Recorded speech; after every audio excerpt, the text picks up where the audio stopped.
KBS.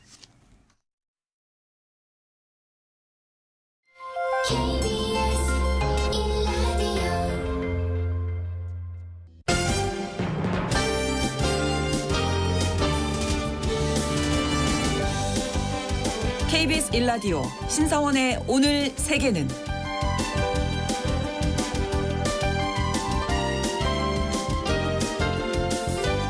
안녕하십니까. 아나운서 신사원입니다. 요즘 전 세계 투자자들의 시선을 한 몸에 받고 있는 곳 바로 인도입니다. 얼마 전 인도 증시의 시가총액은 사상 처음으로 5조 달러를 돌파하면서 아시아의 금융 허브인 홍콩을 제치고 미국과 중국, 일본 다음으로 세계 4위를 기록하기도 했었는데요. 인도의 성장은 앞으로가 더 기대됩니다. 세계 1위를 자랑하는 15억의 인구, 높은 교육열과 세계 최고 수준의 대학, 영어 공용화 정책 등 인도의 성장 동력은 무궁무진한데요. 그런데 인도 증시에 개인 투자자가 증가하면서 개미 파워가 점점 커지고 있다고 합니다. 잠시 후에 글로벌 이슈에서 자세한 내용 짚어보겠습니다.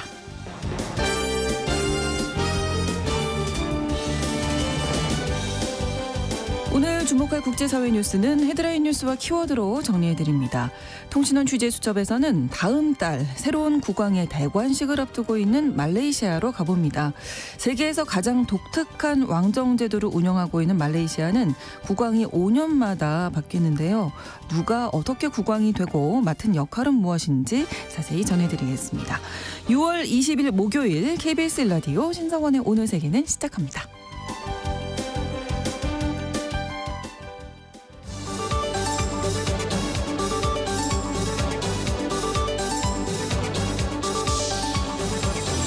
오늘 세계는 헤드라인 뉴스.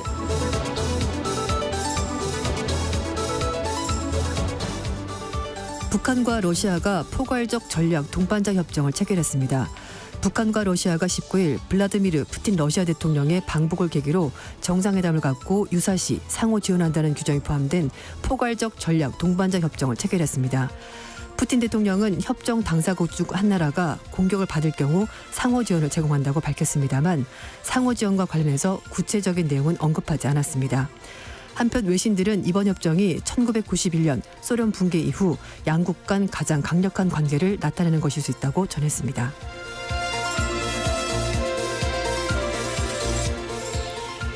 캐나다 정부가 이란 혁명수비대를 테러단체로 지정했습니다. 캐나다 정부의 이번 조처에 따라 은행, 증권사 등 캐나다 금융기관은 이란 혁명수비대의 자산을 즉시 동결해야 하고 재정적으로나 물질적으로 지원하는 사람은 기소될 수 있습니다. 캐나다는 혁명수비대 해외 작전부대인 쿠드스군을 이미 테러단체로 등록한 상태이며 2012년 이란과 외교관계를 끊었습니다. 이란 혁명수비대는 1979년 이란 혁명 이후 이슬람 체제를 수호하기 위해서 창설된 최종의 부대로 레바논의 헤스볼라, 예멘의 후티 반군, 팔레스타인의 하마스 등 이른바 저항축으로 불리는 중동 무장 세력을 지원하는 것으로 알려져 있습니다.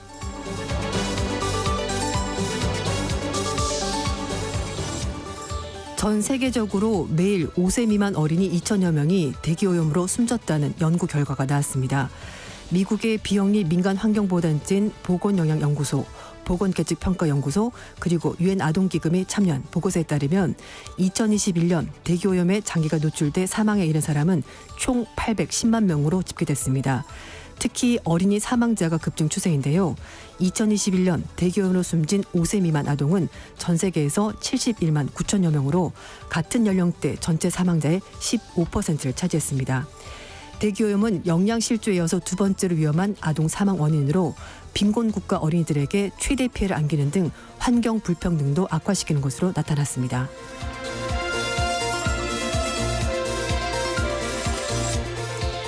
미국 LA 공립학교가 2025년부터 휴대전화 사용을 금지하기로 했습니다. 미국 서부 최대 도시인 LA의 공립 초, 중등학교에서 내년부터 휴대전화 사용이 전면 금지됩니다.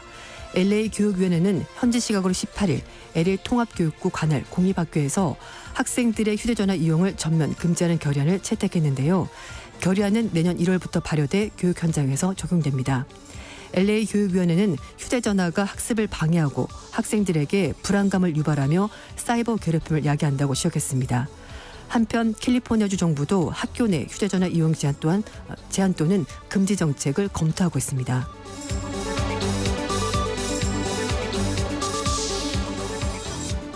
환경단체가 유네스코 세계유산인 스톤헨지의 물감을 분사했습니다.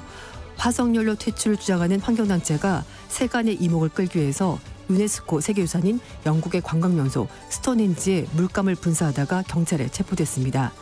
현지 시각으로 19일 경찰은 월트셔 솔즈베리 평원에 있는 스톤헨지에 주황색 물질을 뿌린 혐의로 2명을 체포했습니다. 저스트 스톱 오일이라는 이 환경단체는 차기 정부에 2030년까지 화석연료의 단계적 퇴출을 위한 구속력에 있는 협약을 요구하기 위해서 행동에 나섰다고 주장했는데요. 이 단체는 영국을 비롯한 각국 정부에 화석연료의 단계적 퇴출을 요구하면서 세계적인 명화에 수풀을 끼얹거나 활동가의 몸을 접착시키는 등 과격한 방법으로 환경운동을 벌이고 있습니다.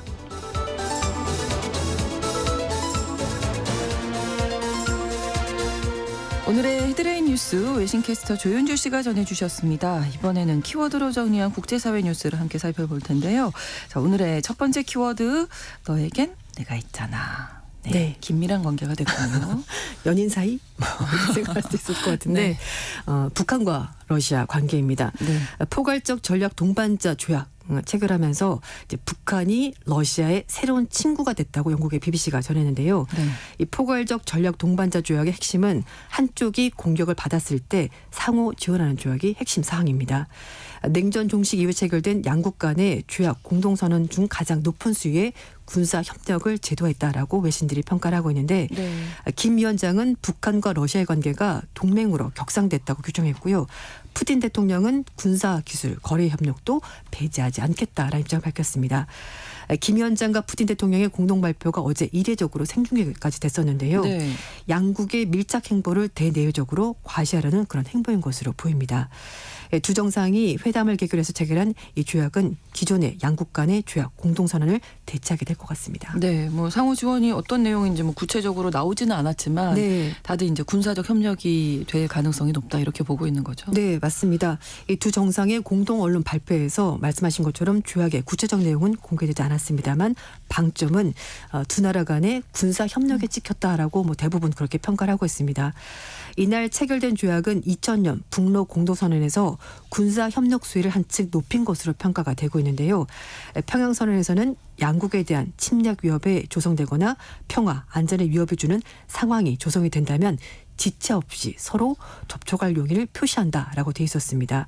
그런데 이번에는 지체 없이 즉실한 표현은 없습니다만 네. 상호 지원을 제공한다라고 명시가 돼 있기 때문에 접촉에서 지원으로 협력 수위가 높아졌다 이런 평가입니다. 네.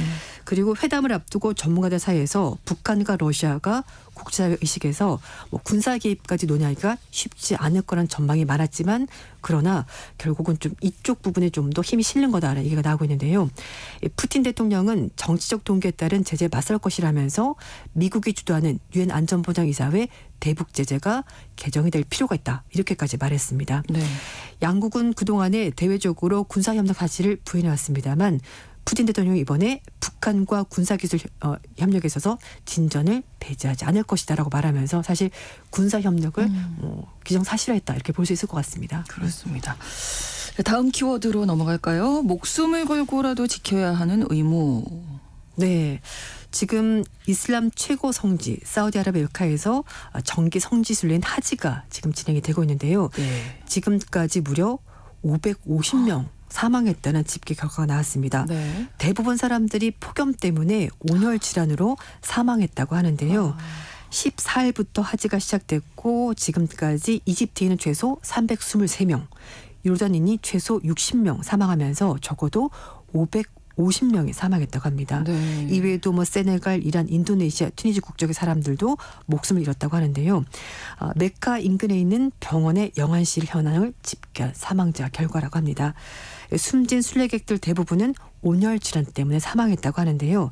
이 사우디 보건당국에 따르면 지금까지 치료받은 온열 질환자가 최소 2,700명에 달한다고 밝혔습니다. 네. 이 하지는 무슬림들이 반드시 해야 되는 5대 의무 중에 하나인데요. 네. 가장 성스러운 종교 행사라서 자기가 무슬림이다라고 말한 사람들은 무조건 가야 되는 행해야 거예요. 하는 거군요. 그렇습니다. 그래서 보통 이슬람력으로 12월 7일부터 12일까지 진행이 되는데 네. 올해 하지 기간이 여름과 딱 겹친 데다가 아. 최근에 기후변화 때문에 날씨가 상당히 덥습니다. 우리나라도 벌써부터. 덥지만 뭐 다들 너무 더워하고 네, 있어요. 오늘 35도라고 예, 그러던데요. 그래서 폭염이 네, 그래서 그리고 있습니다. 대부분 그늘 없는 야외에서 의식이 이뤄지고 있고요. 또 최근 수년간 뭐 심혈관 질환, 열사병으로 숨진 사례가 잇따랐다고 하는데 작년 하지 기간에 최소 240명 사망했는데 올해는 550명이라고 하니까요. 거의 네. 2배 육박하는 그런 사망자가 나왔습니다. 네. 사우디 국립기상청에 따르면 현지 시각으로 17일 기준 했었을 때 기온이 섭씨 51.8도를 기록했다고 합니다. 여기에다가 엄청난 인파가 사람이 많이 한꺼번에 몰리면 더 몰리다 올라가죠. 보니까 더 맞습니다. 덥죠. 체감 그래서 온도는. 그늘도 없고 그래서 이렇게 사람들이 픽픽 쓰러지게 되는 건데 작년에 발표된 사우디 한 연구에 따르면 성지 순례 지역의 온도가 10년마다 섭씨 0.4도씩 올라가고 있다고 합니다. 그래서 기후변화 영향이 점점 커지고 있다라고 지적을 하고 있는데요. 사실 근본적인 대책은 없을 것 같습니다. 이게 야외 행사다 보니까 기간을 옮기지 않는 이상 어쩔 수가 없을 것 같은데 그래서 일단 메카 현지에서 폭염을 피하기 위해서 사람들이 뭐 이제 마시던 물을 머리에 뿌리거나 이런 식으로 좀 열을 식히고 있고요. 너무 부족하죠. 네, 자원봉사자들이 음료를 나눠주거나 간식 이렇게 나눠주는데 사실 미봉책에 불과한 것 같습니다. 네. 한편 올해 하지 기간이 현지 시각으로 19일까지 진행이 된다고 하는데요.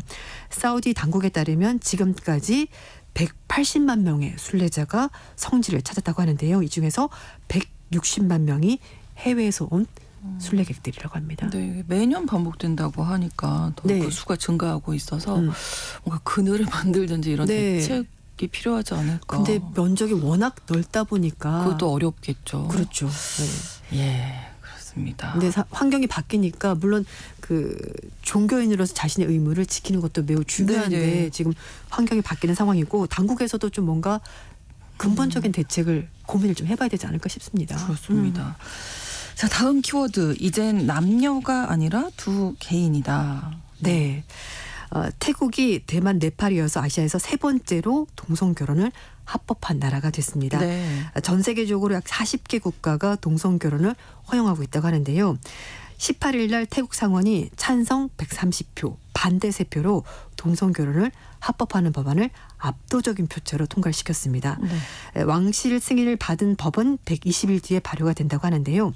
이미 지난 4월 달에 태국 하원에서 415명 의원 가운데 400명 찬성으로 모든 성별의 결혼 상대자에게 법적으로, 재정적으로, 의료적으로 권리를 부여하는 결혼 평등 법안을 통과시키고 이제 상원 통과되면서 법적인 절차가 거의 마무리가 됐습니다. 네. 그래서 새로운 법안에 기존의 남녀, 남편과 아내 이렇게 아니라 이제는 두 개인, 배우자 이렇게 표현해서 성중립적인 용어로 바꿔서 18세 이상이 되면 성별과 관계없이 혼인신고를 할 수 있도록 규정했고요. 네. 상속, 세금 공제, 입양 등의 권리도 이성 부부와 마찬가지로 똑같이 권리를 누릴 수 있다고 합니다. 네, 법적인 혜택은 이제 받을 수 있게 됐는데 이렇게 되기까지 10년이 넘게 걸렸다고요. 그렇습니다.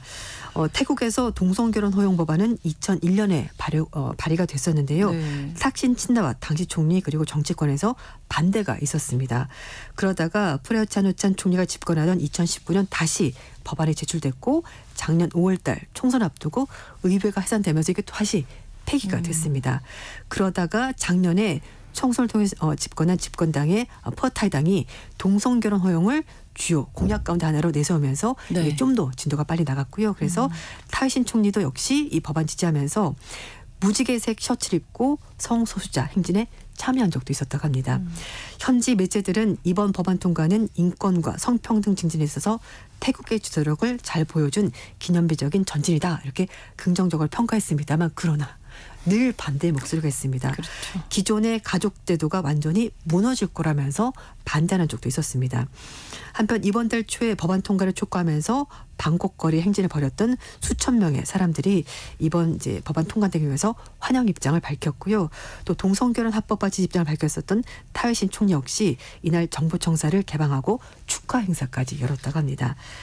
동성결혼 허용을 기다려왔었던 태국의 성소수자들이 이르면 10월쯤에 결혼식 올릴 거라면서 아주 기뻐하고 있다고 하는데요. 네. 태국 정부는 세계적인 성소수자 축제인 월드 프라이드를 2028년 개최를 추진하면서 각국의 성소수자를 관광객으로 유치하겠다는 계획도 세우고 있다고 합니다. 네, 동성 결혼이 합법화된 태국 이야기 전해드렸습니다. 다음 키워드는 이제 일한 만큼 보상해 드립니다. 네. 일본은 연공서열제가 좀 확실한 그런 나라로 그렇죠. 알려져 있는데 네. 특히 은행권이 좀 그런 부분이 강하다고 합니다. 그런데 일본의 3대 은행 중 하나인 미쓰이 스미토모 은행이 은행권에서 이례적으로 근속 기간에 따라서 임금을 인상하는 연공설령 임금제를 폐지하기로 결정을 했다고 합니다. 네. 시니어 직원들 연봉을 자동 삭감하는 제도도 없앤다고 하는데요.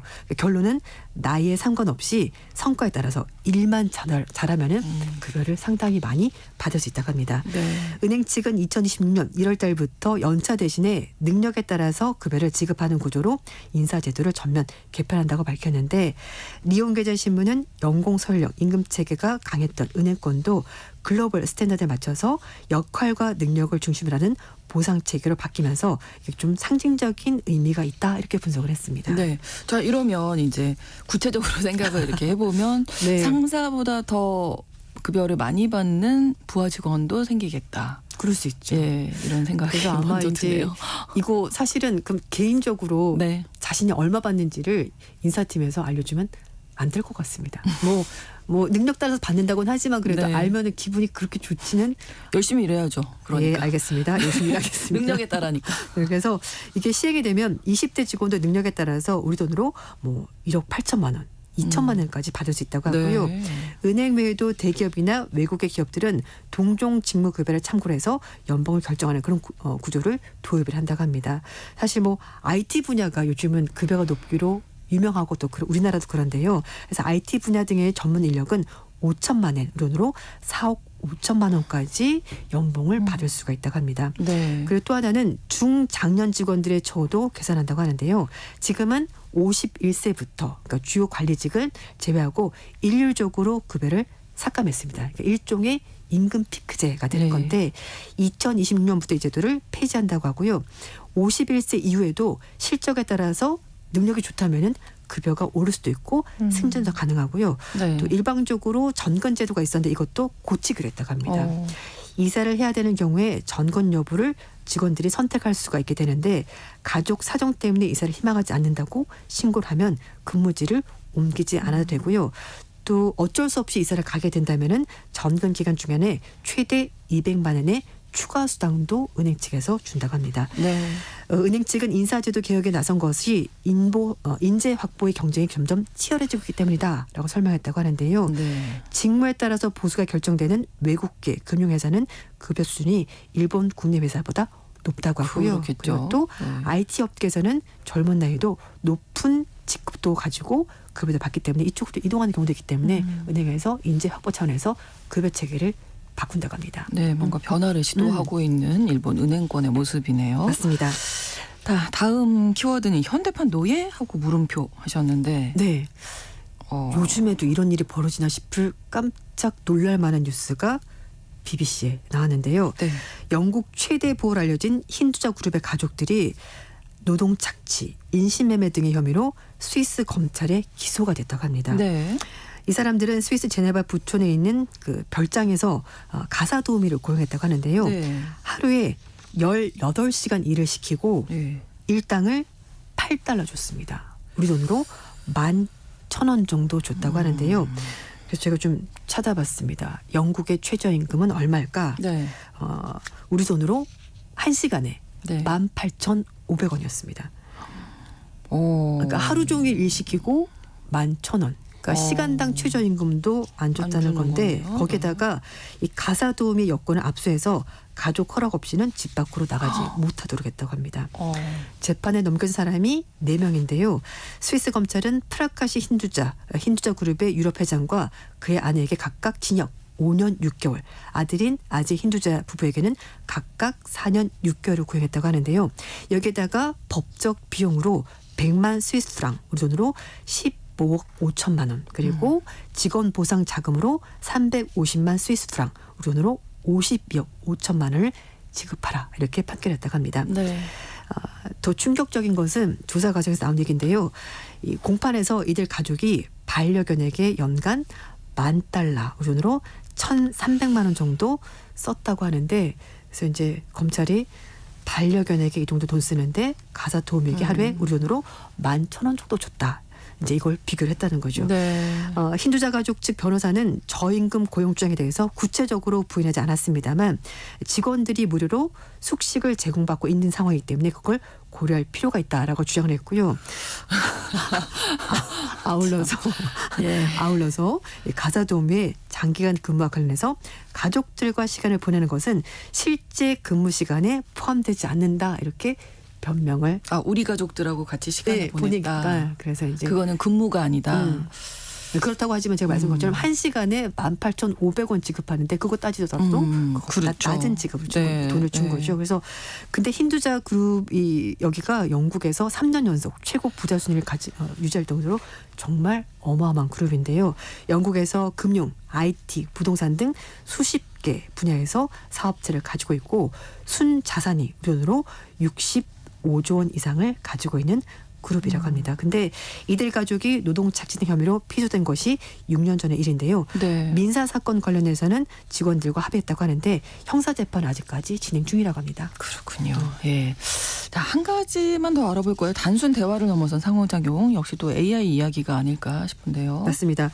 중국 선전에 본사를 두고 있는 AI 업체가 리얼돌 제품을 출시한다고 하는데요. 여기에 네. 대규모 언어 처리 모델을 구축하겠다라고 밝혔습니다. 네. 그래서 회사 측은 단순한 대화를 넘어서서 인간과 상호작용이 가능하다 이렇게 홍보를 하고 있다고 하는데요. 네. 그 현실적인 인간 상호작용이 목표다라고 말하면서 움직임, 말 모든 것에 반응할 수 있고 기본적인 대화뿐만 아니라 감정적인 연결에 초점을 두겠다 이렇게 밝혔습니다. 네. 그래서 8월 달에 여성형과 남성형 두 종의 AR 리얼도를 출시하는 것이 목표라고 회사 측에서 밝혔습니다. 이게 항상 윤리적인 문제가 있다 보니까 이런 부분 그렇죠. 굳이 까지 고려를 해야 되는 네, 거죠. 이게 좀 문제가 될 것 같습니다. 앞으로는. 네, 그렇습니다. 오늘의 헤드라인 뉴스와 키워드 외신캐스터 조윤주 씨와 함께했습니다. 고맙습니다. 감사합니다. KBS 라디오 오늘 세계는 1부 마무리하겠습니다. 11시 30분부터 일부 지역에서 해당 지역 방송 보내드리고요. 노래는 미스터 빅의 노래 준비했습니다. 와일드 월드.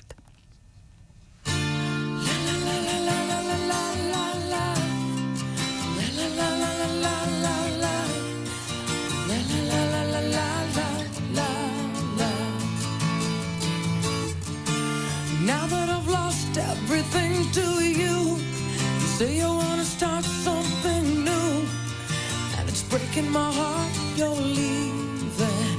Baby, I'm grieving, but if you wanna leave, take good care. Hope you have a lot of nice things to wear, but then a lot of nice things turn bad out there.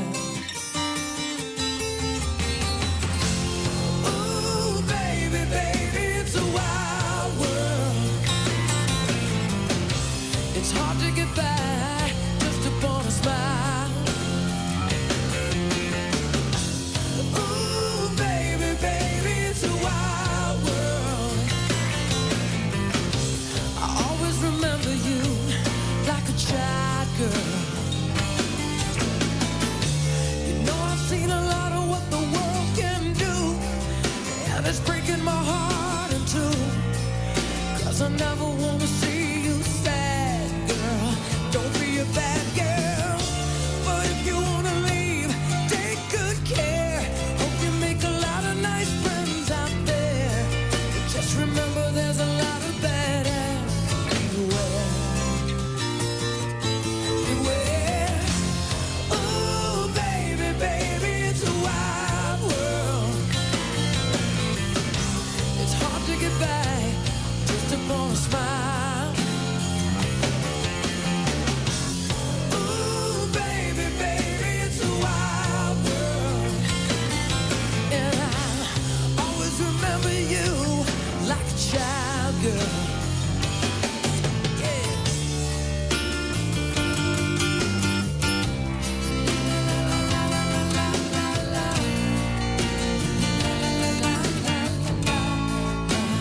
Baby, I love you, but if you wanna leave, take good care.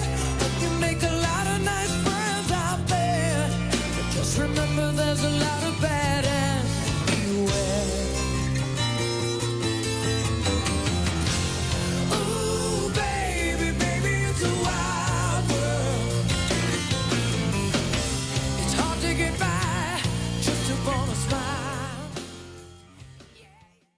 지금 시각은 11시 30분입니다. KBS Ladies and gentlemen. 국제사회의 다양한 뉴스를 한눈에 KBS 1라디오 신성원의 오늘 세계는 세계를 바로 보는 최소한의 투자입니다.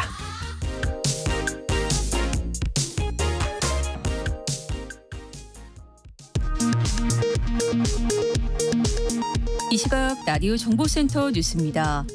북한과 러시아가 한쪽이 무력 침공을 받으면 지체 없이 군사적 원조를 제공하기로 합의한 내용 등이 담긴 포괄적인 전략적 동반자 관계에 관한 조약 전문을 북한이 공개했습니다. 지난 대선 국면에서 대장동 사건과 관련해 허위 인터뷰로 윤석열 대통령의 명예를 훼손한 혐의를 받는 화천대유 자산관리 대주주 김만배 씨가 오늘 법원에 출석해 구속영장 심사를 받고 있습니다. 의대 증원에 반발해 전공의 집단사직을 부추긴 혐의로 고발당한 이면택 대한의사협회 회장이 경찰에 다시 출석했습니다. 임 회장은 취재진에게 전공의가 특별한 죄가 없다는 것은 의사회원뿐 아니라 전 국민이 아는 내용이라고 말했습니다. 국민의힘 추경호 원내대표는 자신이 제안한 국회 원구성 타협안에 더불어민주당이 향후 1년간 윤석열 대통령의 거부권 행사 중단을 조건으로 제시한 것에 대해 오만한 말장난이라고 비판했습니다. 더불어민주당 박찬대 원내대표는 국민의힘 추경호 원내대표의 제안에 대해 이러다가 대통령도 1년씩 돌아가면서 하자고 하겠다면서 법사위와 운영위는 거래 대상이 될 수 없다고 말했습니다. 정부는 올여름 최대 전력 수요가 8월 둘째 주에 발생할 것으로 예상했습니다. 냉방 수요가 높아지고 태양광 이용률이 낮아질수록 최대 전력 수요는 지난해보다 높은 97.2기가와트에 이를 것으로 분석됐습니다. 부산 신항에 입항한 미국발 화물선 냉동 컨테이너에서 110만 명이 투약할 수 있는 165억 원 상당의 코카인 33kg이 발견됐습니다. 검찰은 코카인 전량을 폐기 처분하고 관련 정보를 브라질과 모로코 수사당국에 전달했습니다. 지금까지 라디오 정보센터 뉴스 정한나였습니다.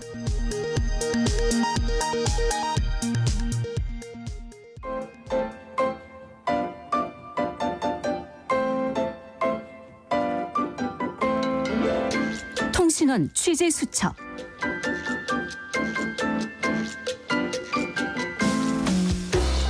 통신원 취재 수첩, 오늘은 말레이시아 쿠알라룸푸르 연결해 보겠습니다. 노현지 통신원 연결돼 계신데요. 안녕하세요.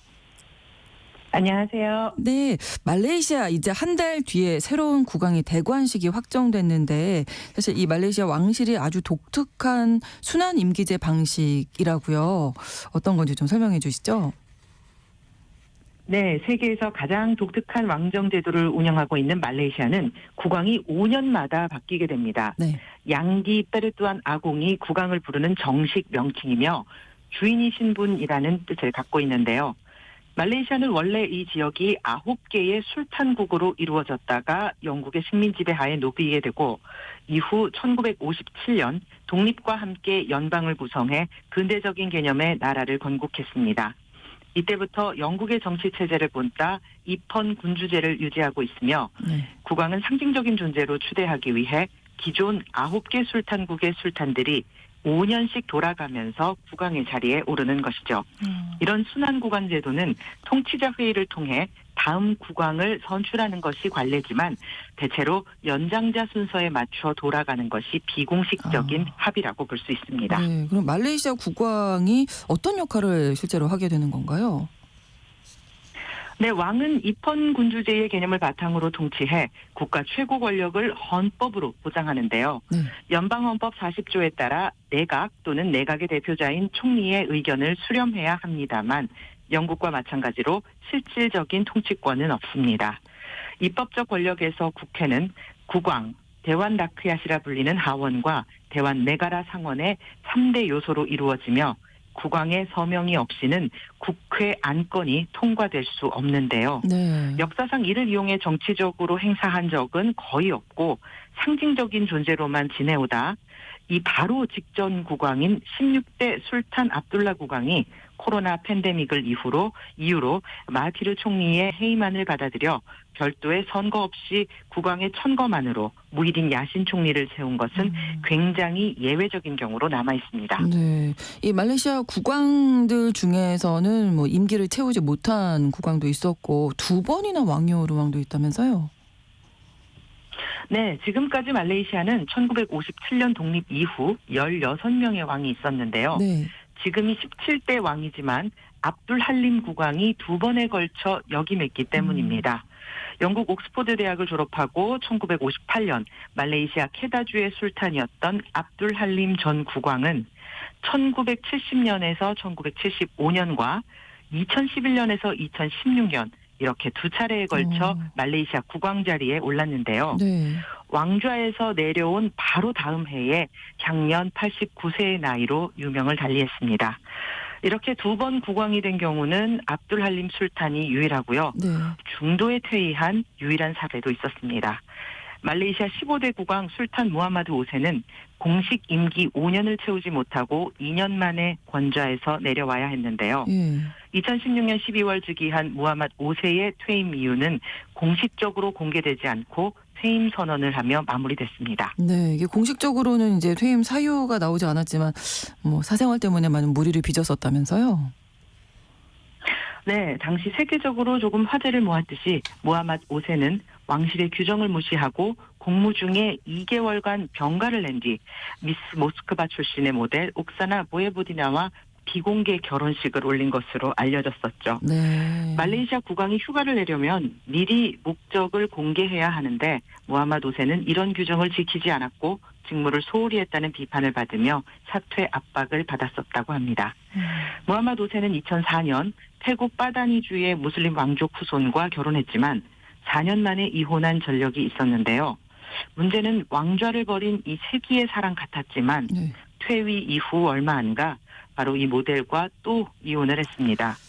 이어서 두 사람 사이의 아들에 대해 친자 확인 소송과 전 남자친구와의 불륜 루머, 사진 유출 협박과 같이 여러 불미스러운 사건이 연달아 터지면서 부끄러운 왕실의 역사를 기록하기도 했습니다. 그렇군요.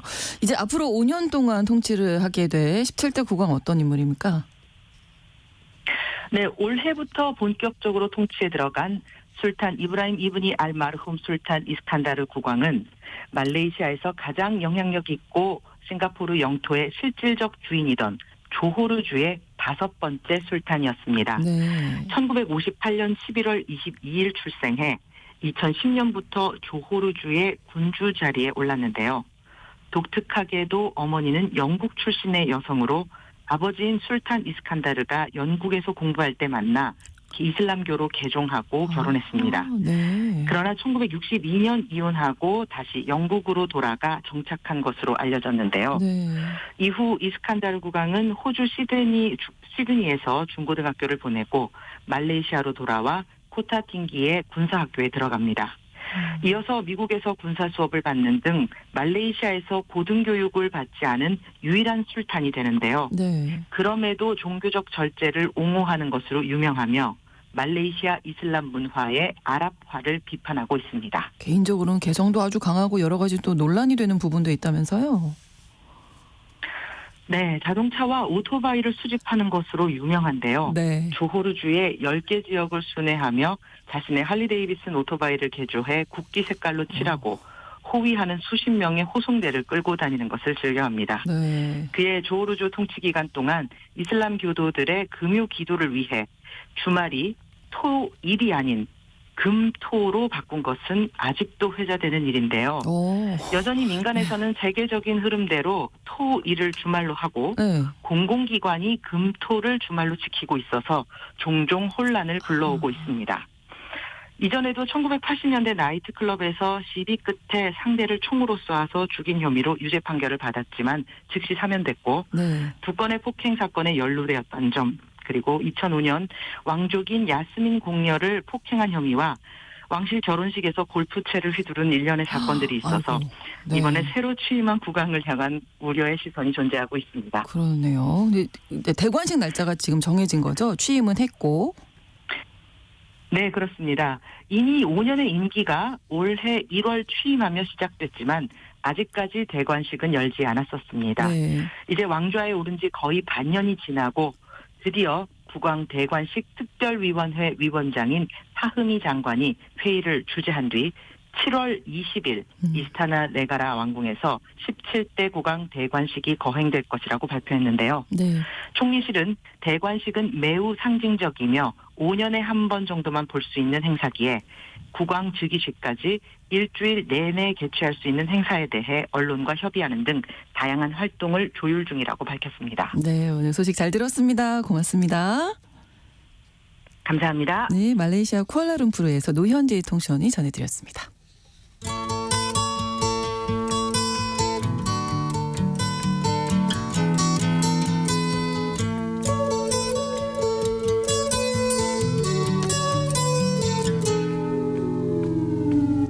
Here comes the sun. 오늘 글로벌 이슈에서는 요즘 신흥국 중에서도 투자자들의 관심을 한 몸에 받고 있는 인도의 증시 그리고 경제 상황 살펴보겠습니다. 오늘도 연합뉴스 경제TV 이민재 기자와 함께합니다. 어서 오세요. 네, 안녕하십니까? 자, 뭐 인도 경제 좋다 이런 얘기 저희 이 시간에도 많이 전해드렸었거든요. 인도가 이렇게 각광받고 있군요. 네, 맞습니다. 지금 중국을 넘어서 이제 세계에서 가장 많은 15억 명의 인구를 자랑하고 네. 있고요. 또 평균 연령 29세의 젊은 대국이라는 별명도 붙었습니다. 자, 과거에 높을 때는 이제 10%대 높은 경제 성장률을 보였고 또 코로나 기저 효과를 빼면 7년 만에 8%대 성장률을 회복하면서 네. 이 주요 경제국 중에서 가장 높은 경제 성장률을 보이고 있습니다. 과거에 중국이 한창 잘 나갈 때 수준인데 최근에는 이제 중국 경제 성장률이 주춤해지면서 인도 홀로 고도 성장을 하고 있다라고 해도 뭐 과언이 아닙니다. 또 뉴욕과 런던에 이어서 뭄바이가 세계에서 억만장자가 세 번째로 가장 많은 도시로 선정되기도 했고요. 네. 특히 지금 제조업하고 물류 유통을 바탕으로 세계 경제의 새로운 엔진으로 떠올랐다는 평가입니다. 네, 산업화가 이렇게 빠르게 이루어지면서 도시 풍경도 뭐 많이 달라졌다면서요? 네, 맞습니다. 네. 이제 최근에 인도를 방문했던 사람들 말을 들어보면 네. 공항을 나서자마자 아주 깜짝 놀란다고 하는데요. 오. 도시가 거의 상전벽해 수준으로 발전했다고 합니다. 그래요? 네. 이제 세계 메이저 자동차 시장이라는 그 타이틀에 걸맞게 자동차 경적 소리가 계속 끊임없이 울려댄다라고 하고요. 네. 또 길가를 따라서는 끊임없이 계속 새로 삽을 떼는 공사 현장이 이제 펼쳐져 있다고 합니다. 뭐 이게 새 고가도로나 터널, 지하철을 만드는 건데 과거 2000년대 중국에서 자고 일어나면 빌딩이 생겨 있다라는 네, 네. 말이 있었는데 그런 성장기를 인도가 계속 밟아나가고 있는 걸로 보입니다. 기반 시설에 한창 이제 공사 중인 거고요. 네, 맞습니다. 특히 인도의 금융 수도라고 불리는 뭄바이에는 이제 그 글로벌 금융 회사들이 질비해 있고요.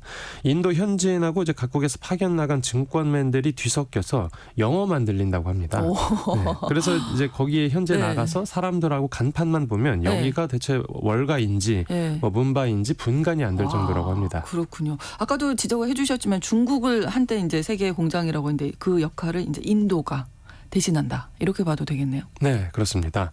이제 인도 정부가 3년 전부터 매년 GDP의 4%가량을 이제 기반 인프라를 확충하는 데 투자하기로 했는데 네. 먼저 그중에서도 물류와 유통을 위한 공사에 집중을 하고 있습니다. 지금 인도판 KTX 개통을 위해서 건설도 진행을 하고 있고요. 네. 우리가 경부고속도로를 놓으면서 한강의 기적이 본격적으로 시작된 것처럼 네. 인도에서도 교통 인프라를 먼저 한창 구축하고 있는 겁니다. 그리고 더 넓게는 이제 국경을 넘어서 이제 인도와 중동, 유럽을 잇는 철도와 항구 건설도 구상 중입니다.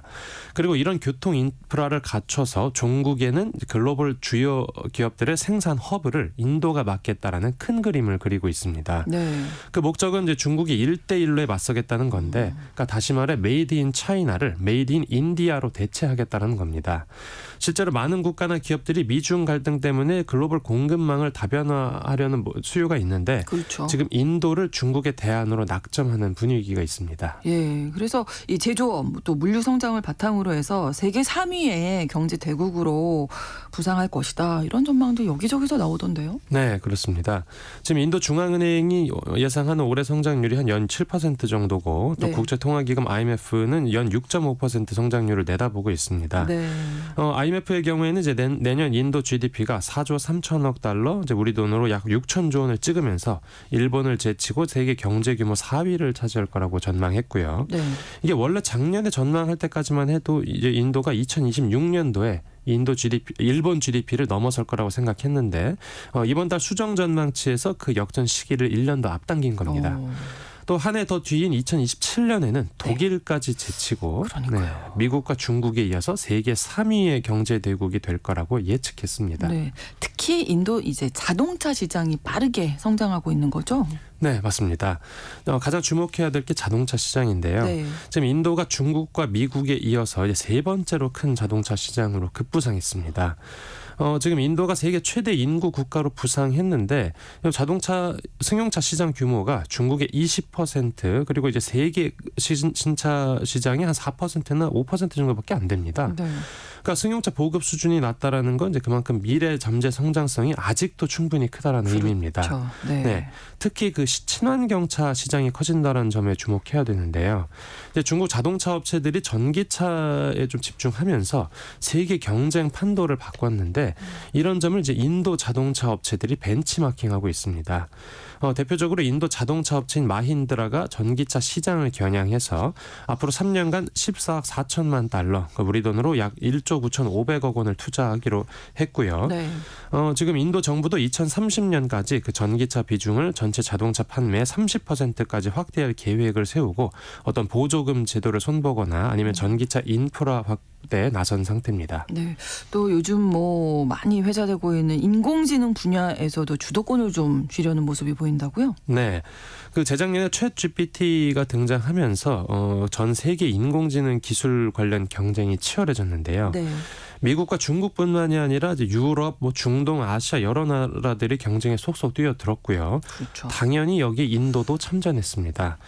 지금 그 기업별로 보면 이제 인도 인공지능 스타트업인 사르밤이라는 회사가 이제 네. 생성형 인공지능 모델을 구축하기 위해서 4,100만 달러, 그러니까 우리 돈으로 약 한 530억 원 정도 투자를 받았고요. 네. 이제 또 다른 인공지능 스타트업 크루트림의 경우에는 인도 최초의 다언어 대규모 언어 모델을 공개했습니다. 그러니까 LLM이라고 하는 건데 그 챗 GPT에 쓰이는 언어 학습 어떤 프로그램 시스템입니다. 네. 지금 인도 크루트림 설립자는 이 챗 GPT를 비롯해서 영어를 우선으로 하는 그 생성형 인공지능은 어떤 인도의 문화나 언어, 정신을 담아낼 수 없다라고 강도 높은 비판을 하면서 일종의 자신감을 드러냈습니다. 또 미국에서는 이제 연방정부와 주 정부가 공공 데이터 제공을 꺼린다라는 걸림돌이 있는데 네. 인도에서는 공공 데이터 제공에서 또 아주 적극적인 모습 입장이어서 발전 속도가 좀 빠를 걸로 보입니다. 그러네요. 자본시장 얘기도 우리가 또 빼놓을 수 없을 텐데 인도 주식시장에 아주 큰 변화가 있다면서요. 네네. 가장 눈에 띄는 특징 중에 하나가 인도 증시에 현지 개인 투자자들이 유입되기 시작했다는 겁니다. 네. 특히 젊은 내국인 투자자가 크게 늘면서 이제 과거에 인도 증시에서 외국인이나 기관 투자자가 주도하던 모습이 지금 180도 바뀌었다라고 볼 수 있습니다. 네. 블룸버그 집계를 봐도 인도의 자국 펀드가 이제 올해 260억 달러 이상의 주식을 사들였는데 네. 외국인들은 한 35억 달러어치를 처분했다라는 걸 확인할 수 있습니다. 그 배경을 살펴보면 이제 현지 당국이 10년 전부터 전 국민 계좌 정책을 도입했고 또 그 사이에 이제 코로나 팬데믹을 지나면서 인도의 금리 수준이 많이 낮아졌는데 네. 이제 국민들의 재테크에 대한 관심이 크게 늘었습니다. 또 디지털 인디아 정책을 펼치면서 이제 절반 정도 인구가 스마트폰을 사용하는데요. 네. 컴퓨터를 사용하는 이제 그 매매를 건너뛰어서 아예 스마트폰을 활용하는 방식이 먼저 자리 잡아 버렸습니다. 그러면 주식 투자 접근성이 이제 더 그렇죠. 좋아졌다라고 볼 수 손안에 있고요. 있으니까 네네. 항상 확인할 수 있잖아요. 네, 맞습니다. 또 이제 인도가 세계 최대 인구를 보유했는데 그렇다라는 건 이제 그런 상황에서 개인 투자자들이 늘어난다라는 건 아무래도 수급 측면에서 상당한 호재라고 볼 수 있습니다. 네. 지금 현지 중산층이 활용하는 일반적인 재테크 방식이 적립식 투자라는 건데 네. 이 개인 투자자들이 적금처럼 이제 매달 일정 자금을 펀드에 넣는 형태입니다. 네. 그러니까 매달 지금 평균 20억 달러, 그러니까 우리 돈으로 약 한 2조 7천억 원의 자금이 증시로 흘러 들어가고 있습니다. 또 계좌 수하고 인구 수를 단순히 비교했을 때 지금 주식 투자에 참여하는 인구 비율이 한 10%에도 못 미치는데 네. 그러니까 주식 투자에 참여할 수 있는 잠재 인구가 무려 90%나 남아 있다고 볼 수 있습니다. 시장 또 상황이 좋아지면 또 다들 관심을 갖고 더 이제 인구가 많이 유입이 되겠죠. 네, 또. 지금 미국에서 금리를 내리거나 하는 호재가 있으면 네네네. 증시에 더 자금이 몰릴 수도 있는 겁니다. 그러네요. 주가 흐름은 어떤가요? 네, 주가가 최근에는 좀 한동안 주춤했는데 네. 이제 총선 이후에 다시 반등했습니다. 네. 지금 나렌드라 모디 인도 총리가 예상보다 이제 적은 의석을 얻었지만 이제 결국 연립정부 구성에 성공했는데요. 네. 그러면서 개혁 추진 같은 이제 정책의 연속성을 강조하면서 이제 국내외적으로 투자 심리가 회복됐다라고 볼 수 있습니다. 이제 우량주 중심의 우리나라로 치면 이제 코스피 지수에 해당하는 센섹스 지수가 이제 총선 직후 장중 한때 역대 최고치를 기록했고요. 네. 작년 한 해 동안에는 무려 23%나 급등했습니다. 또 대형주 위주의 NSE 니프티 50 지수도 그 지난주 말 기준으로 역대 최고치를 찍었고 작년의 수익률은 이제 26%로 집계됐습니다. 이제 여기에는 그 국제 신용평가사인 S&P가 최근에 인도의 국가 신용 등급 전망을 상향 조정한 점이 글로벌 투자자들의 투자 심리를 부추겼다라는 거 분석되고요. 네. 또 이렇게 주가가 급등하면서 인도 주식시장 시가총액도 그러니까 5조 달러, 약 6,900조 원을 넘어섰습니다. 자, 올해 들어서만 약 1조 달러, 그러니까 1,300조 원 정도 늘어난 수치고요. 네. 지금 뭐 미국, 중국, 일본 그리고 홍콩과 함께 어떤 다섯 손가락 안에서 시가총액 순위 다툼을 하고 있습니다. 네. 글로벌 기업들이 또 인도에서 직접 상장하는 경우도 많다고요. 네네.